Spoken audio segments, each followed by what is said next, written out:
yours and you're looking ready to set it on fire. Come on and cha-cha-cha with me, and I'ma cha-cha-cha with you tonight. I like it like that, she working that back. I don't know how to act. Halo semuanya, balik lagi sama aku, Intan Duyanti. Pernah kepikiran gak sih kalau gimana jadinya kita punya investasi saham di Amerika, kerja freelance buat klien di Singapura, atau bahkan punya cabang perusahaan di luar negeri? Pasti seneng banget kan, karena cuan makin lebar. Tapi tunggu dulu guys, ada satu ketakutan terbesar para pelaku bisnis biasanya nih, pajak berganda. Nah, bayangkan penghasilan kalian udah dipotong pajak di luar negeri. Pas dibawa pulang ke Indonesia, dipotong pajak lagi. Bisa boncol.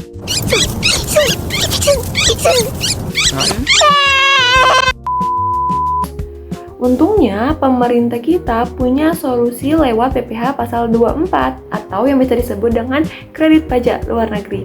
Di video kali ini, kita akan bedah tuntas gimana aturan ini bisa menyelamatkan kantong kalian secara legal, lengkap dengan simulasi hitung-hitungannya.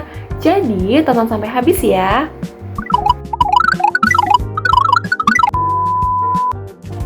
Oke, kita mulai dari definisinya terlebih dahulu ya. PPh pasal 24 itu sebenarnya adalah hak buat kita sebagai wajib pajak dalam negeri. Hak untuk apa? Untuk mengkreditkan atau mengurangi pajak yang udah terlanjur kita bayar di luar negeri terhadap total pajak terutang di Indonesia. Intinya, ini adalah instrumen keadilan fiskal supaya ekonomi lintas negara kita nggak lesu gara-gara beban pajak yang berganda. Aturan ini nggak main-main ya. Dasar hukumnya kuat banget, mulai dari Undang-Undang PPh pasal 24, diperjelas secara teknis di PMK 192 tahun 2018 dan dikombinasikan dengan P3B atau Tax Treaty, yaitu perjanjian khusus antara Indonesia dengan negara-negara mitra di dunia. Lalu siapa aja yang bisa pakai fasilitas ini? Siapapun kalian, asalkan statusnya wajib pajak dalam negeri, bisa orang pribadi kayak content creator atau investor global, bisa wajib pajak badan atau perusahaan, dan bisa juga bentuk usaha tetap atau biasa disebut BUT. Terus penghasilan apa saja sih yang pajaknya boleh dikurangkan?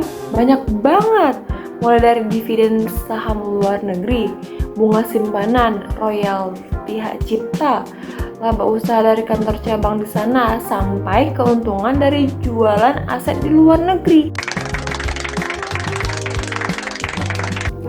Tapi perlu diingat ada catatan merah nih. Kalau di Indonesia, jenis penghasilan luar negeri itu termasuk dalam kategori PPh final atau bukan objek pajak, maka aturan PPh 24 itu otomatis tidak berlaku. Jadi wajib dicek dulu ya jenis penghasilannya. Eits, jangan senang dulu. Negara nggak bakal kasih kamu diskon pajak kalau kalian nggak penuhi syarat-syarat utamanya adalah administratif. Kalian wajib melampirkan bukti potong pajak yang asli atau dokumen laporan pajak dari luar negeri saat lapor SPT tahunan di Indonesia. Jadi jangan sampai hilang ya bukti potongnya. Selain itu, penggabungannya harus di tahun pajak yang sama, gak bisa ditunda-tunda. Nah, sekarang gimana prinsip batasannya? Indonesia memakai sistem nilai terendah dari 3 elemen pembanding.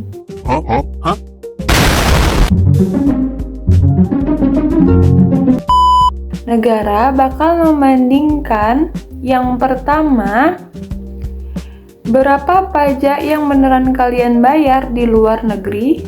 Yang kedua, rumus proporsional, yaitu penghasilan luar negeri dibagi total penghasilan kena pajak dikali PPh terutang di Indonesia. Dan yang ketiga, total PPh terutang kalian.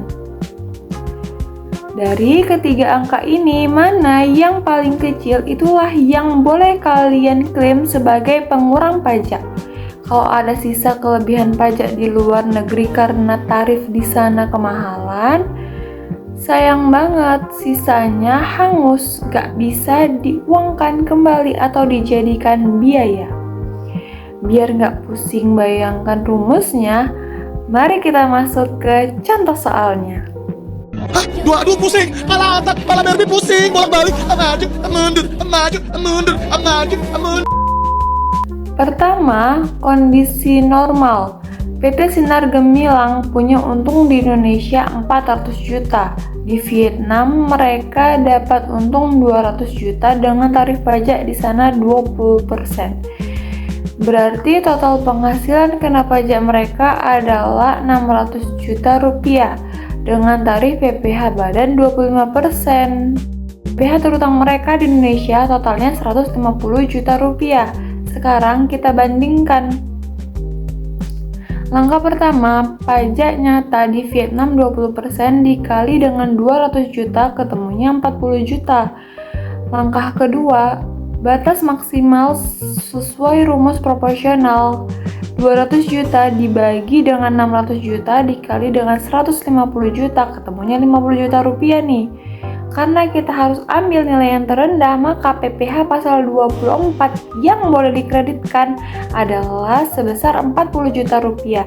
Jadi PT Sinar Gemilang tinggal bayar sisa pajaknya di Indonesia sebesar 150 juta dikurangi dengan 40 juta, yaitu 110 juta. Adil kan?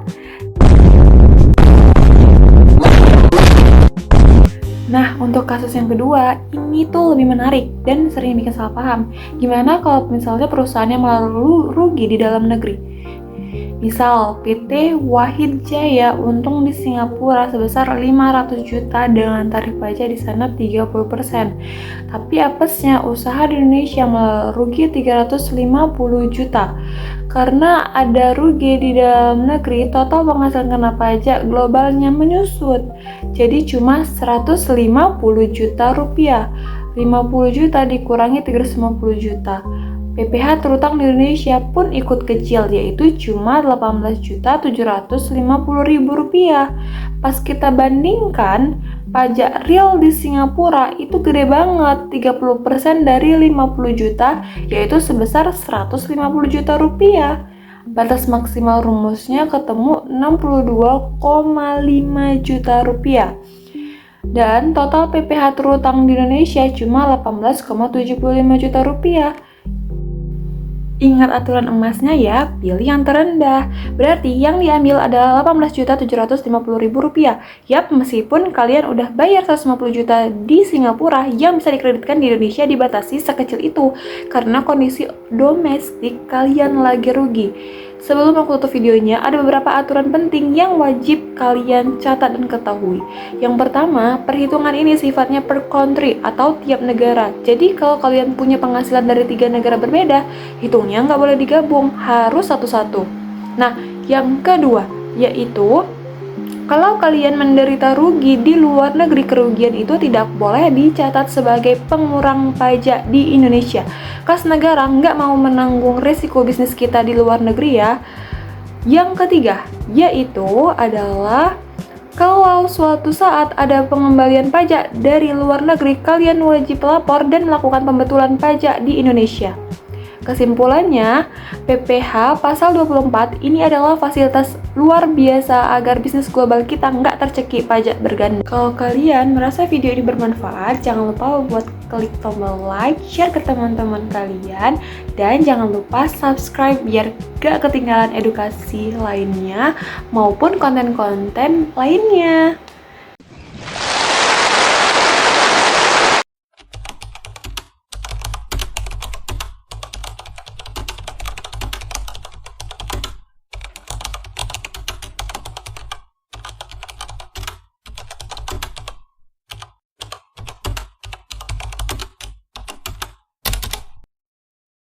Dala tu cuerpo alegría Macarena, que tu cuerpo para dar la alegría y cosas buenas. Dala tu cuerpo alegría Macarena, Macarena. Dala tu cuerpo alegría Macarena.